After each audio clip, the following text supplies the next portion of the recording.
Саламатсыңар, урматтуу окуучулар. Силер менен кайрадан физика тили сабагында жолугушуп отурабыз. Анда эмесе бүгүнкү сабагыбызды баштайлы. Жана сабагыбыздын темасы жарым өткөргүчтөрдөгү электр тогу, өздүк жана кошулмалуу өткөрүмдүүлүк жана ПН өтүүсүнүн касиети деп аталмакчы. Сабактын жүрүшүндө балдар, жарым өткөргүчтөр жана андагы токтун табияты менен таанышасыңар. Өздүк жана кошулмалуу өткөрүмдүүлүктү салыштырасыңар. ПН өтүү процессин түшүнөсүңөр жана жарым өткөргүчтөрдүн колдонулуш аймактарын билесиңер. Ошондой эле бүгүнкү сабакта кездешүүчү негизги түшүнүктөр булар: жарым өткөргүч, өздүк өткөрүмдүүлүк, кошумча өткөрүмдүүлүк же кошулма өткөрүмдүүлүк, донорлор, акцепторлор, ПН өтүүсү, кошулмалуу жарым өткөргүчтөр. Эсиңерде болсо балдар, биз мурунку сабакта силер менен ушул түрдүү чөйрөлөрдөгү электр тогунда металлдардагы электр тогу менен тааныштык, газдардагы электр тогу менен жана суюктуктардагы электр тогу менен тааныштык элек. Бүгүнкү сабакта балдар, биз силер менен жарым өткөргүчтөрдөгү электр тогу менен кеңири тааныш болот экенбиз. Деги эле балдар, жарым өткөргүч дегенибиз эмне? Азыркы кезде, азыркы биздин цивилизацияда жарым өткөргүчтөрдүн мааниси өтө эле зор деп айтсам жаңылышпайм. Анткени биздин азыркы кезде колдонуп жүргөн ар бир техникалык каражат ушул жарым өткөргүчтөрсүз түзүлбөйт эле. Элестеткилечи, мына үйдөгү колдонуп жүргөн үтүк, чайник жана башка үй тиричилигинде колдонулган техникалык приборлордун баарысында сөзсүз түрдө азыр жарым өткөргүчтөр кеңири колдонушка ээ. Ошондой эле муздаткыч, сыналгы, кир жуугуч машина жана башка. Жана компьютердик технологияларда дагы жарым өткөргүчтөрдүн кеңири пайдаланышка ээ. Ал эмес азыркы кезде, башкача айтканда, ушул компьютер технологиянын, компьютердик цивилизациянын деп айтсак болот, өнүгүшү мына ушул жарым өткөргүчтөрдүн негизинде болду десек жаңылышпайбыз. Жаратылышта биздин жер шаарыбызда жарым өткөргүч абдан көп кездешет экен. Мына элестеткилечи, жер катмарынын балдар 80% жарым өткөргүчтөр. Башкача айтканда, биз билген кремний элементин билебиз, А бул кремний элементи ушу жер катмарынын 80%-ын, же болбосо ошол кремнийге окшогон жарым өткөргүч элементтер жер катмарынын 80%-ын ээлейт экен. Демек, албетте, ошол жарым өткөргүчтөрдү биз күндөлүк турмушубузда кеңири пайдаланабыз балдар, Эми жарым өткөргүч дегенибиз эмне экен? Жарым өткөргүч бул өткөрүмдүүлүгү боюнча өткөргүчтөр менен диэлектриктердин ортосундагы абалды ээлеген заттар жарым өткөргүчтөр деп аталат балдар. Алардын салыштырма каршылыгы 10⁻³ 10 метрден 10⁻7 10 метр аралыгында жайгашкан. Мисалга салыштыра келе турган болсок, өткөргүчтөрдүн салыштырма каршылыгы 10⁻8 10 метрден 10⁻6 10 метрге чейин барабар. Башкача айтканда өтө эле төмөн, Ал эми жарым өткөргүчтөр мына ошо өткөргүчтөр менен диэлектрик же болбосо өткөрбөгүчтөрдүн ортосундагы аралыкты ээлейт экен. Салыштырма каршылыгы карап көрсөңөр. Мына көрүп тургандай 10⁻3 10 метрден 10⁻7 10 метрге чейин бул жарым өткөргүчтөр. Ал эми андан чоң, башкача айтканда 10⁻10 10 метрден 10⁻16 даражасындагы 10 метрге чейинки салыштырма каршылыктын аралыгында болсо диэлектриктер же болбосо электр тогун өткөрбөгүчтөр жайгашат экен. Мына силер көрүп тургандай балдар, жарым өткөргүчтөр мына ушул өткөргүчтөр менен өткөрбөгүчтөрдүн ортосундагы аралыкты ээлейт экен. Эми ушул өткөргүч менен же болбосо биз айтып аткан жарым өткөргүч менен өткөргүчтүн ортосунда кандай айырмачылыктар жана кандай окшоштуктар бар? Мына ошолорго токтоло кетели. Металдын баардык түрлөрү бул өткөргүчтөргө кирет дегенбиз, Ушул өткөргүчтөрдө, мисалы 1 сантиметр куб көлөмдө 10⁻22 10⁻23 даражасындагы эркин электрондор жайгашкан болсо, жарым өткөргүчтөрдө андан миллион эсе болжол менен аз. Башкача айтканда 1 сантиметр кубунда 10-12 жана 10-13 даражасындагы электрондор жайгашат экен, эркин электрондор.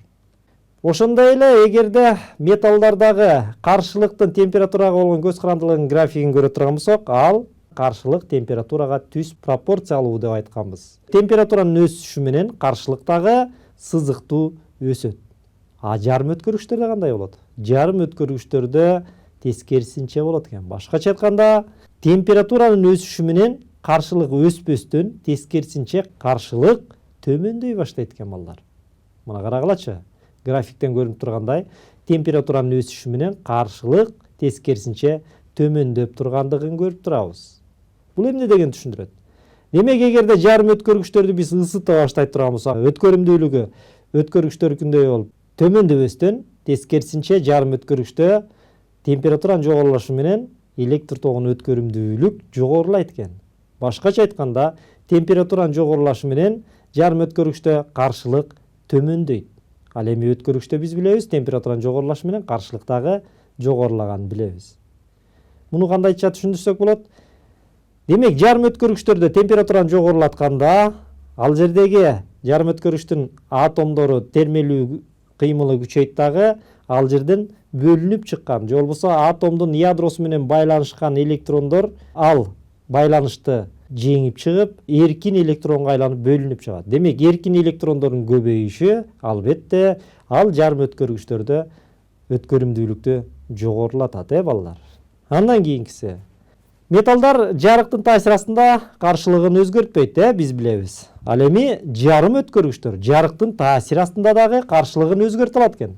Демек, жарым өткөргүчтөр жарыктандыруу менен анын өткөрүмдүүлүгүн жогорулатып же төмөндөтүп башкарсак болот турбайбы, балдар?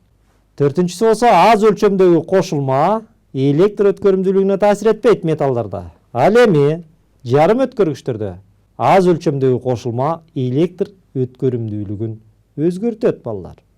Мына, балдар. Демек, жарым өткөргүчтөр менен өткөргүчтөрдүн ушундай болгон айырмачылыктарын билип алышыбыз керек, балдар. Эми ушул жарым өткөргүчтөрдөгү электр тогунун өткөрүмдүүлүк жөнүндө сөз кылалы. Негизи жарым өткөргүчтөрдө өткөрүмдүүлүктүн эки түрү кездешет. Алар өздүк өткөрүмдүүлүк жана кошулмалуу өткөрүмдүүлүк деп. Мына ушул ар бирине азыр кененирээк токтололу. Биринчи, ушул өздүк өткөрүмдүүлүк жөнүндө сөз кылалы. Жарым өткөргүчтөрдөгү өздүк өткөрүмдүүлүгү дегенибиз эмне? Аралашмасы болбогон таза жарым өткөргүчтөрдүн өткөрүмдүүлүгү өздүк өткөрүмдүүлүк деп аталат. Негизи абсолюттук 0 температурада жарым өткөргүчтөр диэлектрик болуп калат. Себеби анда эркин электрондору болбой калат. Ал эми ысытуудан аларда өзүнүн оң иондор менен болгон байланышын бузуп, эркин болуп калган электрондор көбөйөт. Мындай электрондор, балдар, өткөрүмдүү электрондор деп аталат. Өз атомунан бошонуп чыккан электрондордун энергиясы болсо иондошуу энергиясы деп аталат.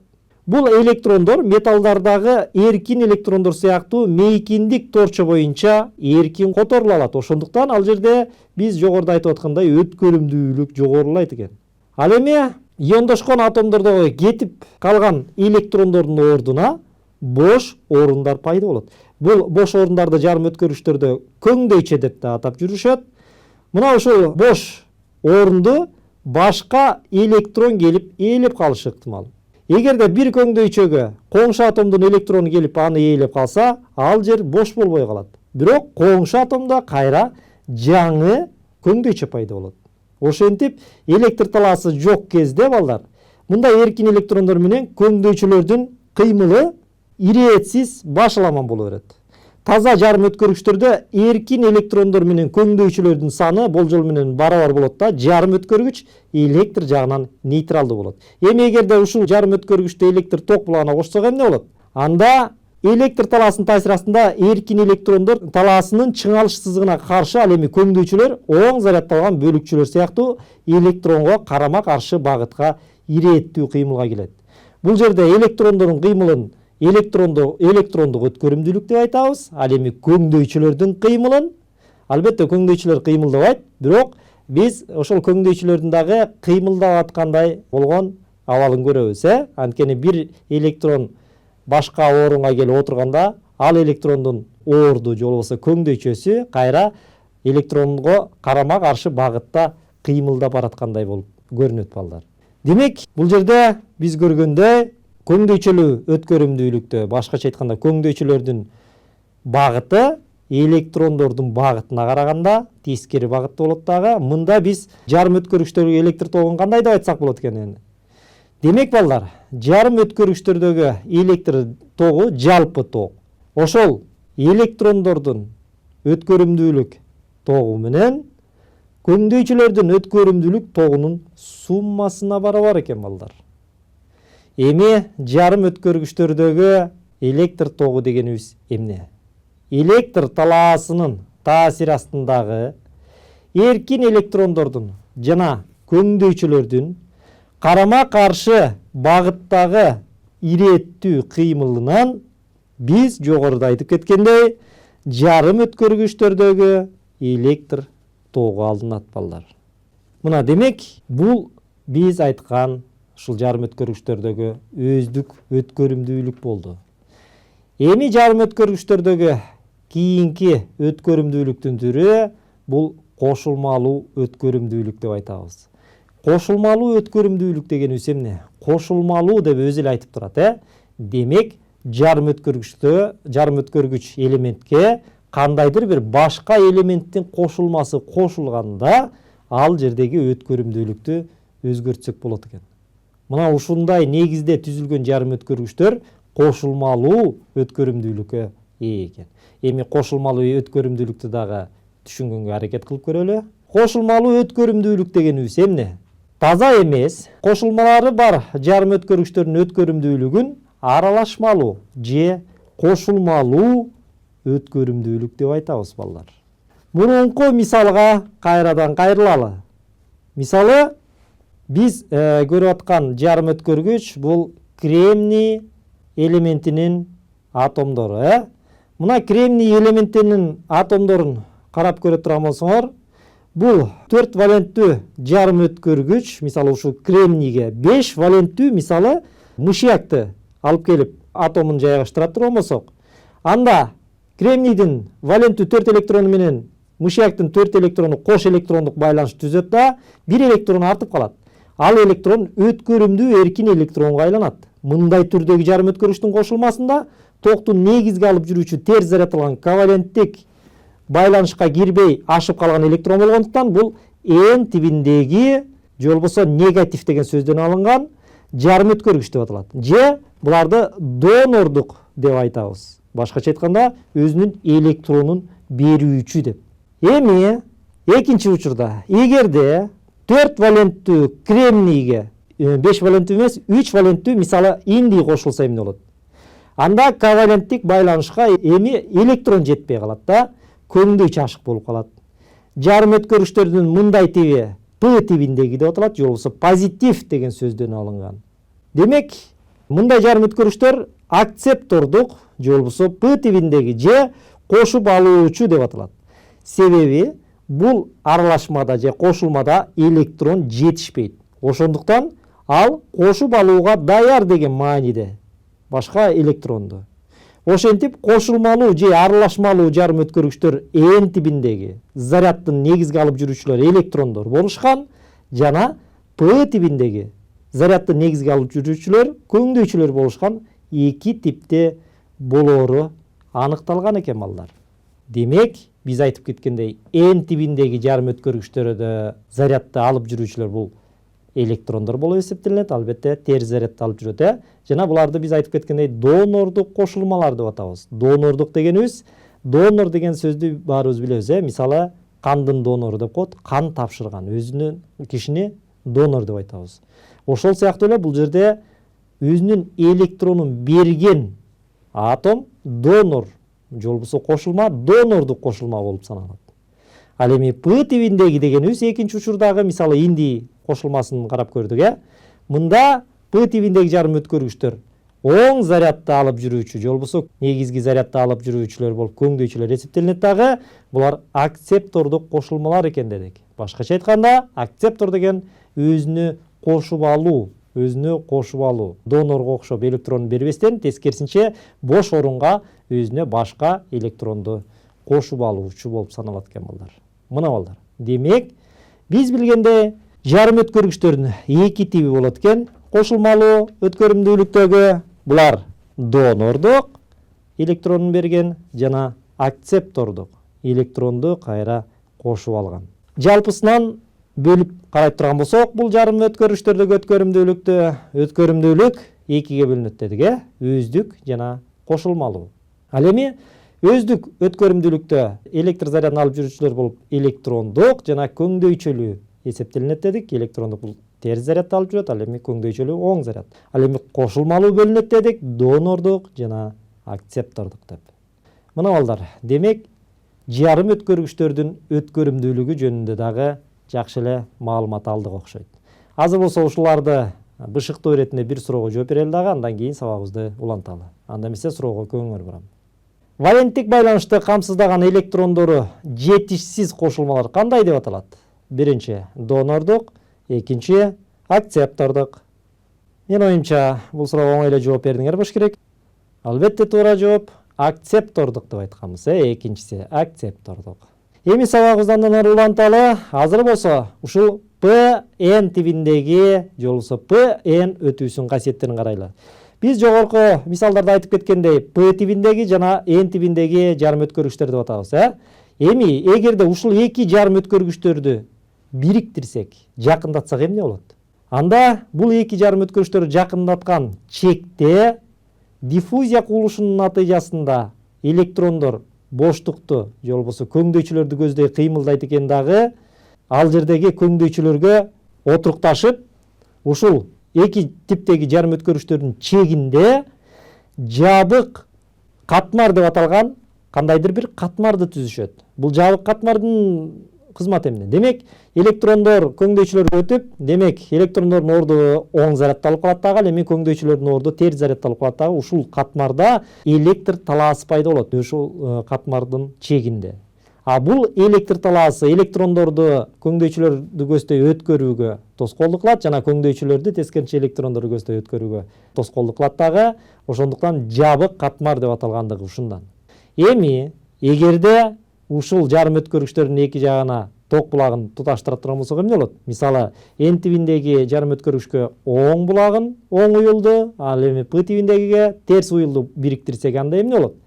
Анда электрондор кайра оң уюлду көздөй кыймылдай баштайт, ал эми көңдөйчүлөр терс уюлду көздөй кыймылда келет дагы. Мында биз жогоруда айтып кеткен жабык катмардын калыңдыгы жогорулай баштайт, же болбосо чоңое баштайт. Ал эми тескерисинче уюлдарды алмаштырсак эмне болот? Анда бул жерде биз жогоруда айтып кеткендей жабык катмардын калыңдыгы тескерисинче азаят экен дагы. Мында электр тогу өтүүгө чоң мүмкүнчүлүктөр жаралат. Башкача айтканда, мындан биз эмнени көрсөк болот? Мындан биз электр тогу ушул ПН тибиндеги жарым өткөргүчтөрдө бир багыттуу гана өткөрүмдүүлүккө ээ экендигине күбө болуп отурабыз балдар, Демек, бир багытта электр ошол жарым өткөргүчтөрдүн чегиндеги жабык катмар электр тогунун өтүшүнө тоскоолдук кылат экен. Ал эми экинчи багытта электр тогунун өтүүсүнө эч кандай тоскоолдук жаратпайт экен. Ошондуктан балдар, бул жарым өткөргүчтүү мындай түзүлүштөр көбүнчө өзгөрмө токторду түзөтүү үчүн дагы кеңири колдонулат балдар. Ал жөнүндө да төмөндө сөз кылабыз. Ушуну мисалы анимациялык түрдө карап көрө турган болсок, мынакей P жана N тибиндеги жарым өткөргүчтөрдү бириктирсек, анда ушул эки жарым өткөргүчтөрдүн тийишүү чегинде биз жогоруда айткандай жабык катмар пайда болот. Биз азырынча бул жарым өткөргүчтөрдү эч кандай ток булагына кошпой турган болсок, мынакей жабык катмар пайда болду. Демек, бул жабык катмар ушул электрондордун өтүп кетүүсүнө тоскоолдук кылат экен. Анткени жабык катмарда эмне кылат? Ошо электр талаасы түзүлөт дагы. Ал электр талаасы электрондордун түзөн-түз өтүп кетүүсүнө тоскоол болот.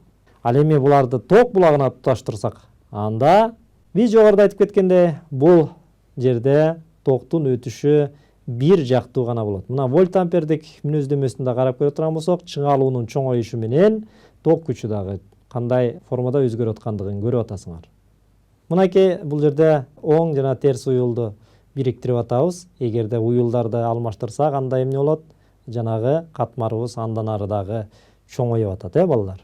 Эми жарым өткөргүчтөрдүн колдонушу жөнүндө сөз кыла турган болсок, 1847-жылы Bell компаниясы тарабынан биринчи жарым өткөргүчтүү транзистор иштелип чыккан. Мына ушул жылдан баштап жалпы эле адамзаты кремний кылымы деп аталган кылымга кирген. Мына ошол жылдан баштап мурунку вакуумдук чоң-чоң лампаларды кичинекей көлөмдөгү жарым өткөргүчтүү транзисторлор ээлеп, мурунку чоң-чоң болгон сыналгылар, компьютерлер көлөмдөрү кичирейип, азыркы кезде биз билебиз, мынакей уюлдук телефонубуз ар бирибиздин кичинекей эле, бирок анын аткарган функциясы абдан кеңири. Мына ошолорду дагы мынакей ушул жарым өткөргүчтөр кеңири колдонушат экен. Негизи жарым өткөргүчтөрдүн колдонушун 3 типке бөлүп койсок болот. Булар жарым өткөргүчтүү фотоэлементтер, жарым өткөргүчтүү термоэлементтер жана жарым өткөргүчтүү ток түзөткүчтөр. Булар диодтор деп аталат. Фотоэлементтер күн батареяларында, фото кабылдагычтарда, фото датчиктерде кеңири колдонушка ээ. Термоэлементтер болсо температуранын жогорулашы менен же төмөндөшү менен ушул каршылыкты башкаруучу түзүлүштөрдө, же болбосо терморегуляторлор деп айтабыз, ошолордо кеңири колдонушка ээ. Жана токту түзөткүч диодтор болсо өзгөрмө токту түзөтүүчү түзүлүштөрдө кеңири колдонушка ээ экен, балдар. Анда ушуну менен, балдар, сабагыбызды жыйынтыктайлы. Бүгүнкү сабакта биз силер менен жарым өткөргүчтөрдөгү электр тогун карадык. Өздүк жана кошулмалуу өткөрүмдүүлүк деген эмне экендигин билдик, жана ПН өтүүсү деген эмне, жана жарым өткөргүчтөрдүн колдонулуш аймактарын карадык. Анда эмесе, балдар, ушуну менен биздин бүгүнкү сабагыбыз аягына келип жетти. Кийинки сабактан жолугушканча сак саламатта туруңар.